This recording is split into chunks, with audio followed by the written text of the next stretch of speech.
How to fix payment declined on your app store. Hi everybody, welcome back to our channel. In today's video I'll guide you on how you can fix payment declined on app store, so make sure to watch the video till the end. Now maybe you're trying to buy a specific product or an app or a game on your app store, but it simply says that payment is actually failed, and why it just happens is because your payment could not be completed. To review this, first of all we're going to just open up settings app on our iPhone, then we're going to tap on our Apple ID from the top. Then here you'll find payment and shipping. Just tap on payment and shipping.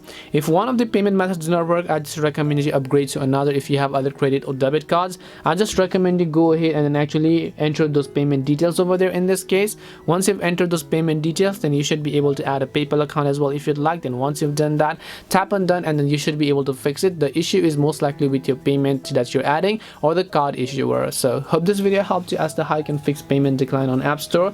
If you have any questions, then feel free to leave them down. Thank you for watching and see you in the next video.